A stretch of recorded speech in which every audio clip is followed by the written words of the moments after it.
welcome to the 𝗥𝗵𝗲 show. We are so grateful, so happy that you can always be here, and we want to give you the best available information that we have so that you can really implement and take off in your business, in life. And so it is so important to really be equipped with the knowledge that we share with you. So today, Ria, my amazing co-host, is going to be sharing the conversation. But before I do bring her on, I want to introduce myself, 𝗥𝗵𝗲. Welcome to the show. My name is Ria, and welcome to our show. All right, Ria, pass the mic to you. Thank you, 𝗥𝗵𝗲. Today's topic is from the book Increase Our Financial IQ by Robert Kiyosaki. And today I will be doing the lessons I've learned from the budget tip number 4, which is spend to get 4, which is the last budget tip. And the budget tip number 4 is spend to get rich. Now, just to recap on the other budget number 1 is make budget surplus and expense. Budget tip number 2 is the expense column is the crystal ball. Budget tip number 3 is my assets pay for my liabilities. And the 4th budget is spend to get rich. So I'm doing this recap because this is the last budget tip, which is spend to get rich. So these are the 20 lessons I've learned. So first, when the going gets tough, what most people do is they cut back on their spending. They cut back on their expenses rather than spend. And according to Rich Dad, Robert Kiyosaki, this is the number 1 reason why people fail to acquire and maintain the wealth. Number 2 lesson is, this is an example in the world of business. Company, when their sales begin to drop, what do? The first action they take is they cut back on spending. So that would be the spending on their advertisement and promotion. And so what happens when you have decrease in advertising and promotion, your sales would also go down. And that leads to a much worse problem.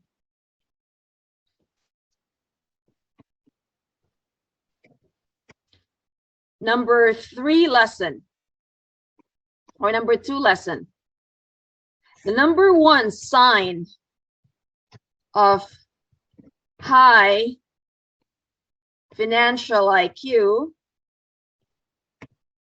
financial intelligence is, first, there are two signs. It's knowing when to spend and knowing when to cut back. So for example, Robert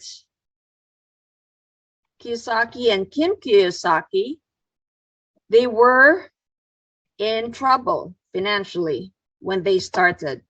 What happened, according to the book, was that they learned to increase their sales, they increased their marketing,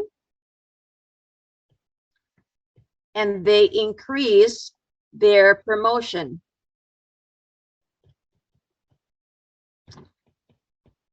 They spent time, their money, and energy increasing their income, especially when they were in trouble. They did not cut on expenses. Now, third lesson is budgeting is very important process. And we have to take it one day at a time.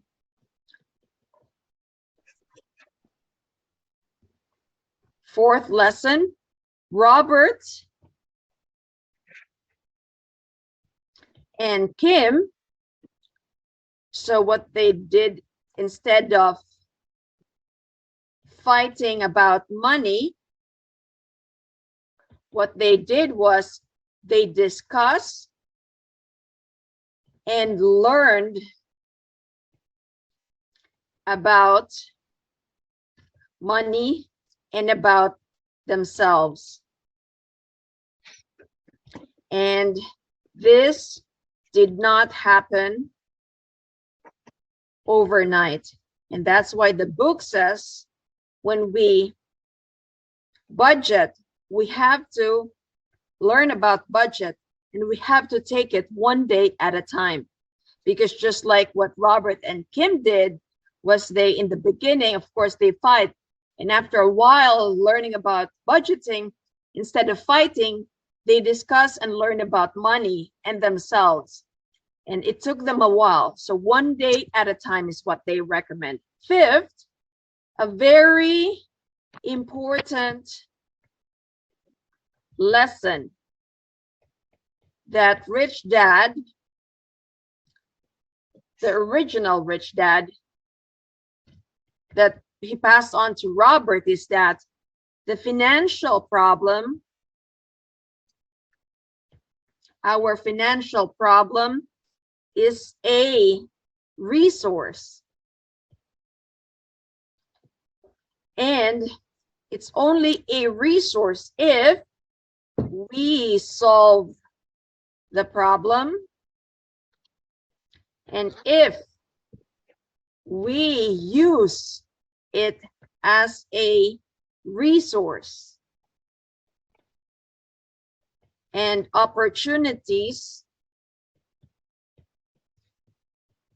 to learn. And by doing so, we will create a budget surplus.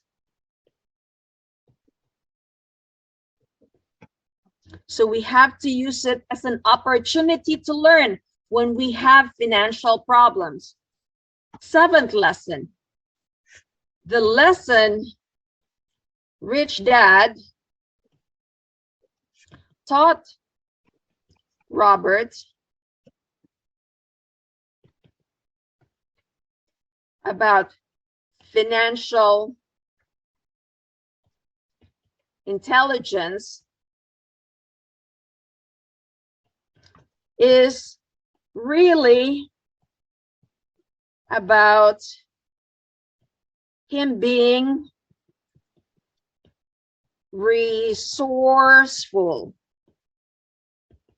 That's the word, being resourceful. That means we turn problems, or Robert turns problems into opportunities. That's being resourceful. Now, Rich Dad of Robert Kiyosaki said, and this is very powerful words, when I was a kid, I was poor. Remember, the rich dad of Robert Kiyosaki did not finish college. Now, he said, I am rich. And that's the rich dad of Robert Kiyosaki, because I saw that being poor was an opportunity. Opportunity to become resourceful and a very important resource of God gave me to use to become rich. Oops. So him being born as a poor person was a blessing and not a curse, because by being poor, he became very resourceful. And that in turn made him a great resource that God gave him to use to become rich. So 8th lesson, the book talks about 2 types of debt. Now, debt is what we owe others. The book talks about good debt and bad debt. Now, good debt makes us rich, and someone pays off the bills for us. Now, bad debt, if we contrast it with a good, makes us poor, because now we pay off the bills.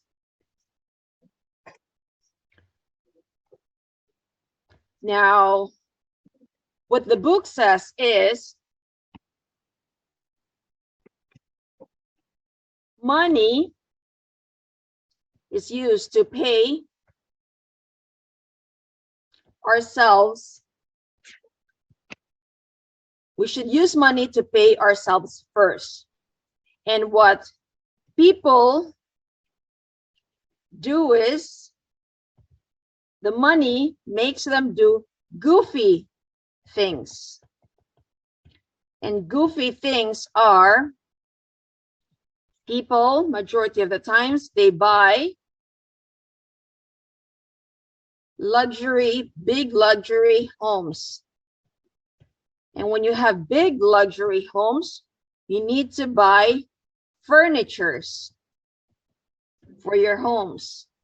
And what majority of the people do is, now they have expenses, they use credit cards. These are the goofy actions of what majority people do. They use credit cards now to pay the bills. And a lot of times, what majority people do, the goofy things that people do is that they use the equity on their homes to pay for their credit cards. Now, the book says this is an example of taking a bad situation and making things worse. You're digging yourself deeper into the ground by accumulating too much debt. You're creating budget deficit instead. Now, 10th lesson. This is a very serious problem today that we have, which is having excessive bad debt. And bad debt, it takes money out of our pocket. It's a liability now.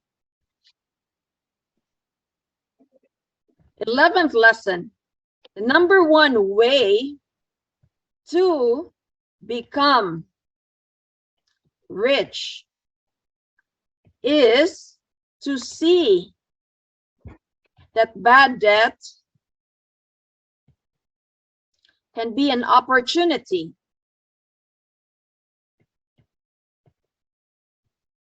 It can be seen as a resource to make us richer and not poorer. Lesson 12, if bad debt is holding us back, then we may be our own worst enemy. And lesson 13, when people borrow bad debt to solve problems,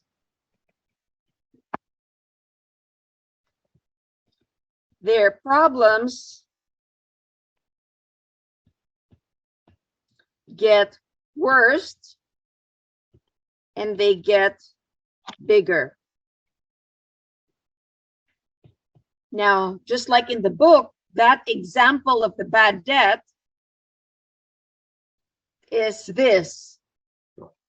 So people, majority of the times when they have money, people do goofy things. And that would be when they have money, they buy the luxury homes. With the luxury homes, they need to fill the luxury homes with luxury furnitures. And so they use credit cards to pay the bills. And now they use the equity in their home to pay for credit cards. And this is an example of taking bad situation and making things worse. And this is what Robert Kiyosaki means by when people borrow bad debt to solve problems, the problems just get worse and gets bigger. Lesson number 14, financial IQ. And I'm going to bring out or remind us what financial IQ number 1 is. Financial IQ number 1 is making more money. Financial IQ number 2 is protecting our money. Financial IQ number 3 is budgeting our money. So the lesson number 14 is financial IQ number 3, which is budgeting our money,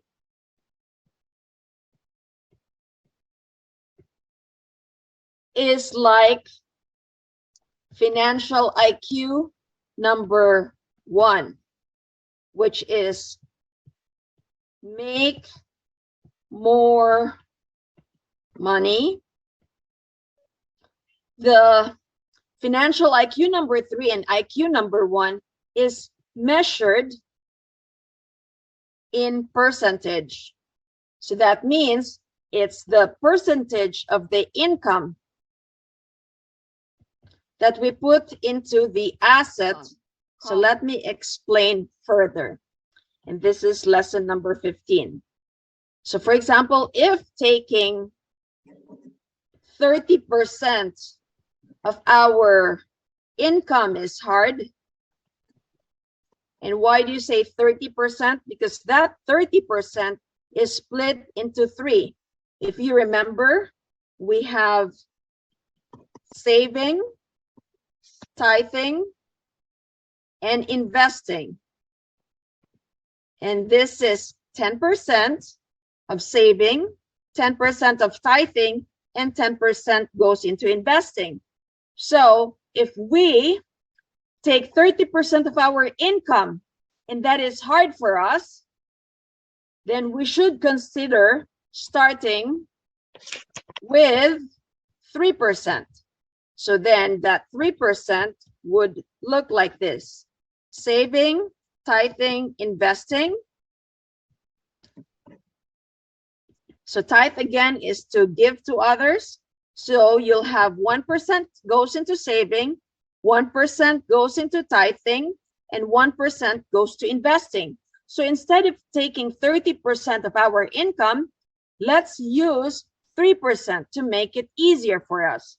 So for example, if we earn $1,000, so instead of the 30%, which is $300, now that goes to the asset column, we use 3%, and that 3% is $30. So if we remember the income statement, we have income, expense, and we've got to balance the income statement with the balance statement. Now, what is in this balance statement? We have the assets and we have the liability. So for example, if we earn $1,000 goes into the income, and if we do the budget to create a budget surplus and expense, we have the saving, tithing, and investing.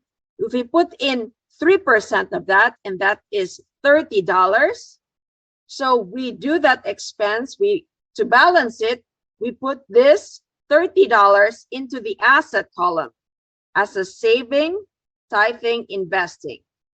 So that $30 goes into the asset column.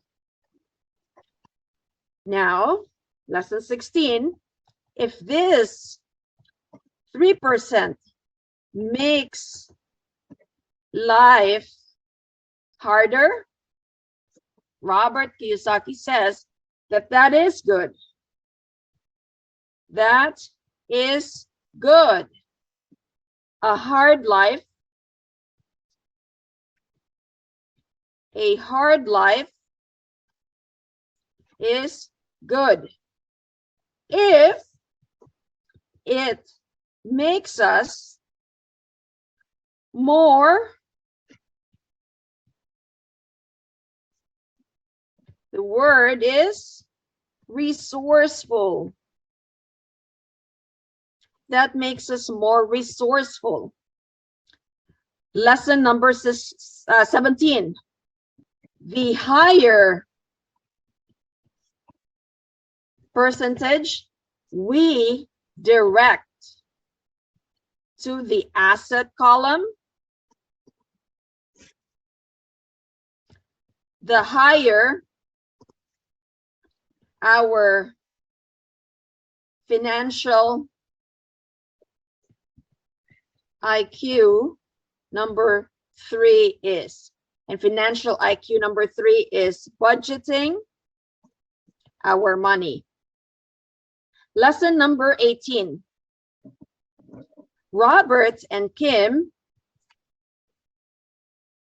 direct, this is what they do, 80% of their income to the asset column. And the remainder 20%, they do their best to survive on the 20%. Lesson number 19, Robert and Kim say never, never say. So we should also learn to never say, we cannot afford it.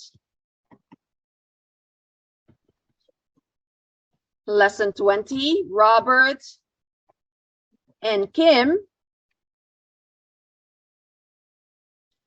refuse to live below their means. What does that mean? They don't like to cut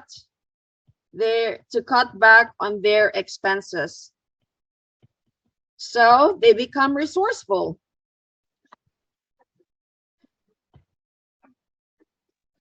By doing this, by continuing to keep things challenging,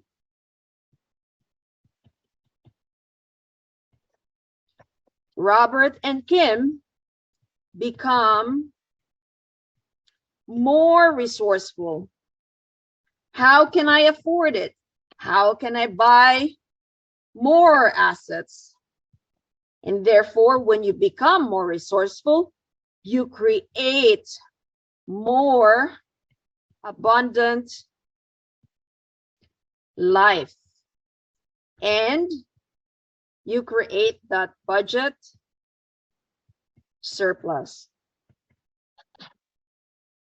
So to recap on today's topic, which is from the book of Robert Kiyosaki, Increase Our Financial IQ. And this is the last budget tip. This is budget tip number 4, which is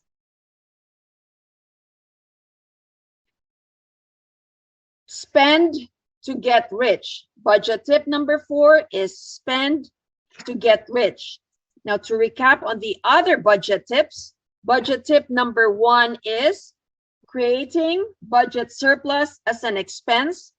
Budget tip number 2 is the expense column is our crystal ball. Budget tip number 3 is my assets pay for my liability. Today's topic is spending to get rich.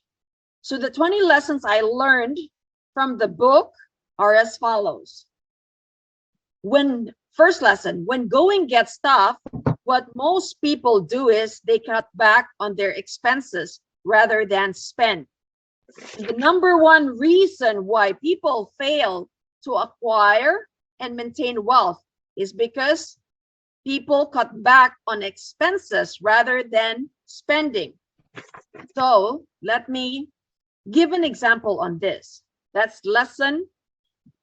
This example shows particularly in the world of business. So what happens in business when the company's sales goes down, the first action of the business owner is they cut back on expenses. And One of their expenses is the spend on advertisement and promotion. And when businesses cut back on their advertisement and promotion, what happens now is they have decrease in sales.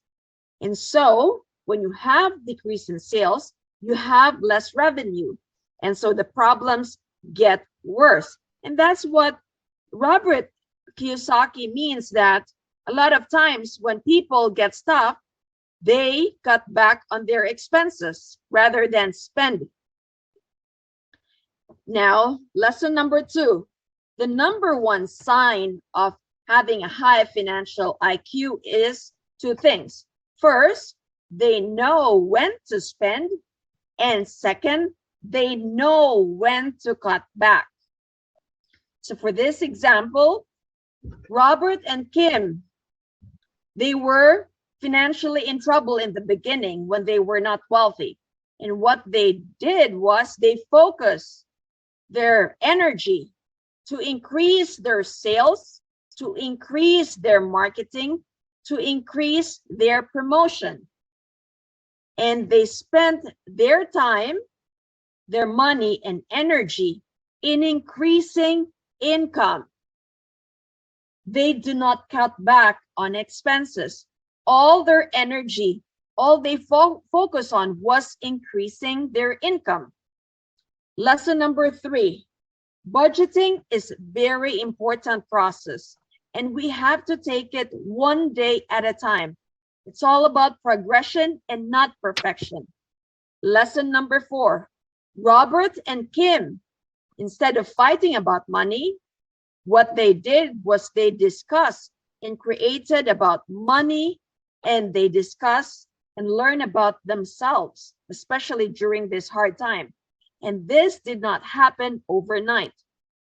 5th lesson, a very important lesson that Rich Dad passed on to Robert is that financial problem is a resource, especially if we solve our problems, if we use it as a resource and opportunities to learn.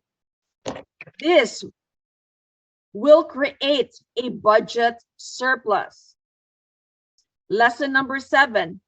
The lesson Rich Dad taught Robert was that financial intelligence was really about being resourceful.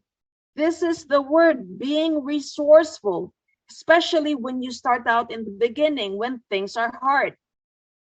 When you become resourceful, you turn your problems into opportunities.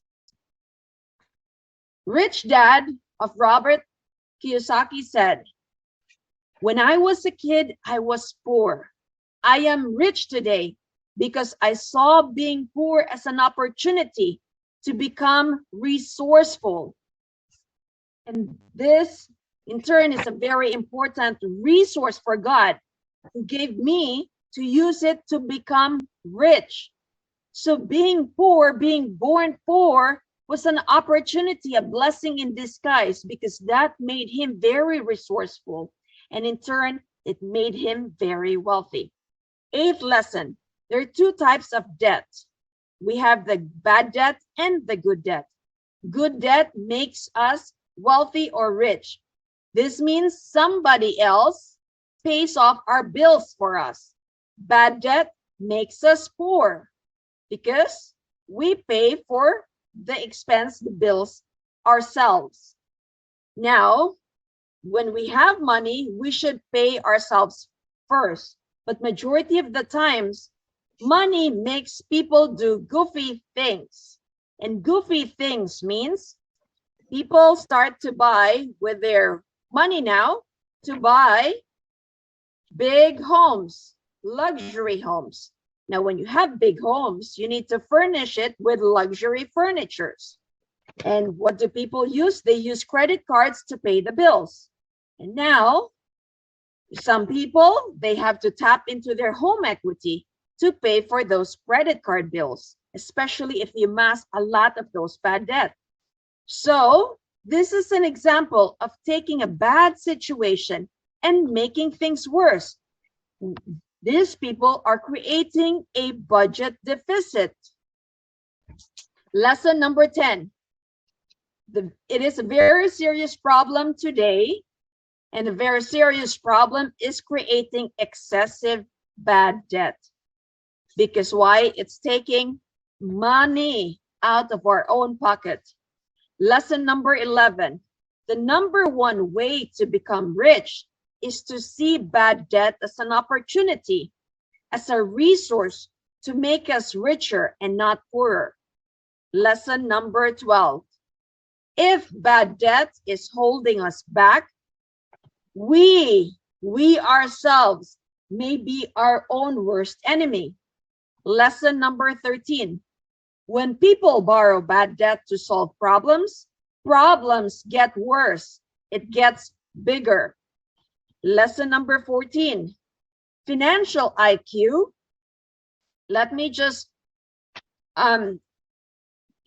inform us what the other 4 financial IQ, to remind us what they were, because we've talked about it long time ago, and this is a refresher. There were 4 financial IQ. So financial IQ number 1 is to make more money. Financial IQ number 2 is protecting our money. Financial IQ number 3 is budgeting our money.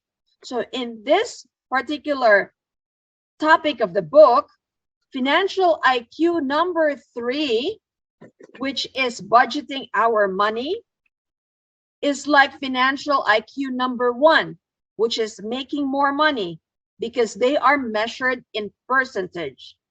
The percent of the income that goes to our asset column. Lesson number 15.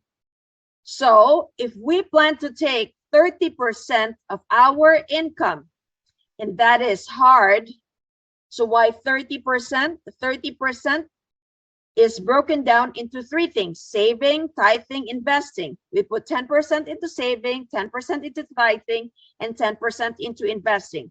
So if taking 30% of our income is hard, we should start to consider taking 3%. So that means 1% goes into saving, 1% goes into tithing, 1% goes into investing. So for example, if we earn $1,000, instead of taking 30% or $300, we should instead consider taking 3% and that's $30 going into the asset column. Now, if we remember the income statement, we have the income and we have the expense. Now, with the income statement, we need to balance it with a balance sheet. The balance sheet or the balance statement comprises of assets and liabilities. So for example, we earn $1,000.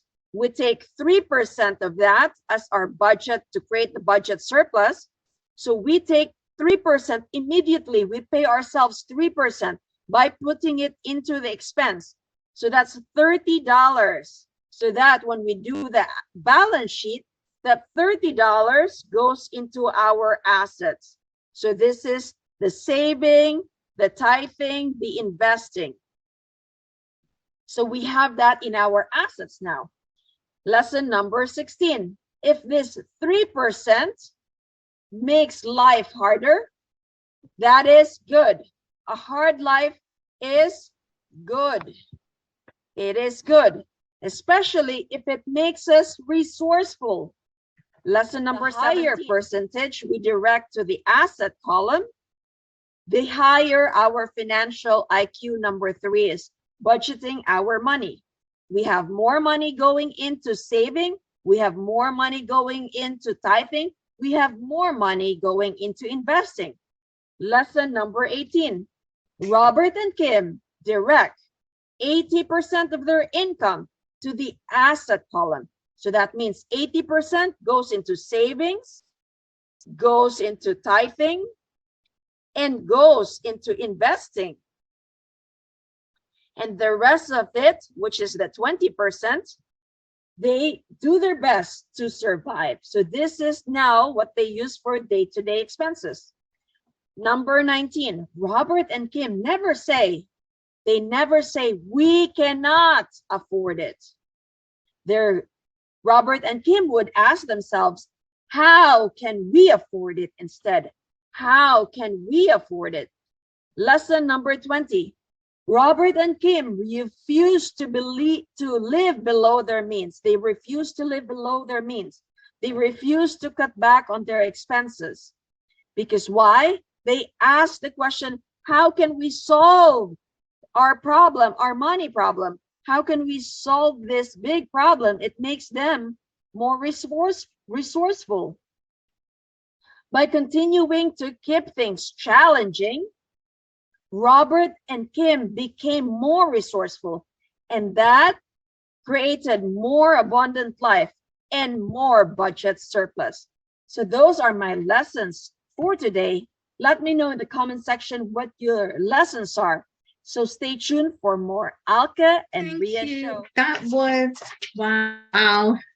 I just took a ton of notes, guys. I hope you took a ton of notes. Ria, you know, when you talked about, you know, most people, actually, let me start with, okay, so when you talked about, there are two types of debt. There's good debt and there's bad debt. And debt is what we owe someone, we owe people. Can you just explain, can you give examples of what is the example that you might be paying a debt on? If the viewers who may not know, what are some of the debts that, you know, we need to be paid, right? We paying some people, we're paying people. What are the examples of some kinds of debt that we might pay? Yes, so let me break it down, because the book says we have bad debt and good debt. So good debt, good means it puts money into your pocket. Bad debt means it takes money out of your pocket. So for example, and this is what our other mentors also talk about, like Grant Cardone. So Robert Kiyosaki and Grant Cardone talks about this. So bad debt versus good debt. Good debt, money, they put money into our pocket. So for example, that would be apartments.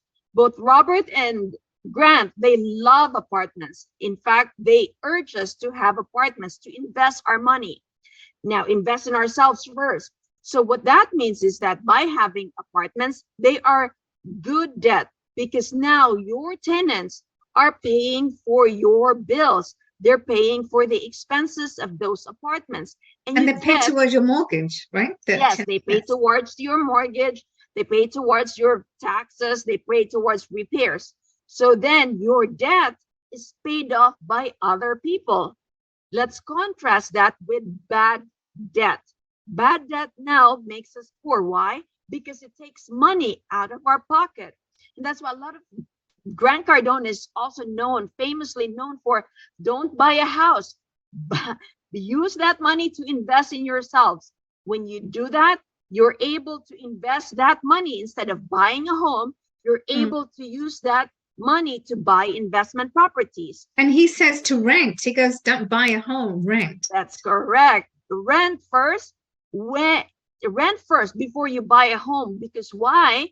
Because that money that you're using to pay your home, you are paying for it. It's taking money out of your own pocket. So that becomes a liability.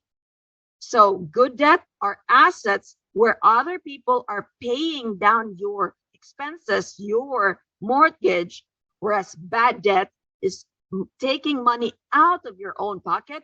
You are paying the bills for that, such as your home. You're paying it from your own income, from your own pocket, from your own money. Wonderful. And you know, I love this bit. Well, actually, you know, it is a reality, because I'm sure most people are doing this. So when you have money, you make, you know, you earn money, which is great. But the problem, the downside, if you're earning money, there's always that temptation to buy maybe like a luxury watch, to buy cars, to buy a luxury home, right? So those are the downsides if you're earning a lot of money. But it's also like a stimulus. It's also you know, a way of knowing, okay, well, And it's a good idea, right? It's also a good idea, perhaps, for people, viewers, to maybe keep an eye on the spending. Where you don't need to spend, you don't need to spend on luxuries, you don't need to spend on anything right now, but just focus on generating the income, right? Well, So when you talked about the goofy actions, people take the home, like you said, they take equity out of their home, which is a dangerous thing to do. that is true. And that's why the book would recommend the #1 budget tip is creating a budget surplus and expense, paying ourselves first. Because if you're earning money and if you're paying yourselves first, you're taking, let's say, 30% immediately of your paycheck. 30%, let's say, for example, if you're earning $1,000, 30% of that is 300 now. So that goes to expense. You're not going to touch that. That goes to saving, that goes to tithing, that goes into investing. So now 1,000 minus 300, you're left with 700. Now with the 700, you have to pay your bills, either if you have a mortgage, if you have food, travel, if you have car, those things you would have to use. You would need to budget. And I guarantee it, if you pay yourselves first, you're going to come short. So now you say, how am I able to afford these things? You would have to either cut back those buying the luxury TV, luxury watch, the luxury houses, right? Because now you are facing the fact of shortage with a budget so limited. You'll be asking, how can I afford all these luxury items? So what you do now is you have to be more resourceful. If you don't want to cut back, just like Robert and Kim doesn't want to be cut back, they were increasing income. So the resourcefulness is increasing. How do we increase our income? Exactly. Increase your income, but don't go into debt by cutting back on your expenses. But yeah, the key is here to increase on the income. Ria, these points, wow, guys, I hope you did take notes, because there was a lot of gold that was shared here, because I just took a ton of notes, and it truly keeps your eyes open as to what you need to do, what you do not need to do, what you need to spend, what you don't need to spend. So Ria, thanks for that. So guys, we've come to the end of another amazing show, but I just hope that whatever we're sharing with you, knowledge is amazing. Knowledge is power.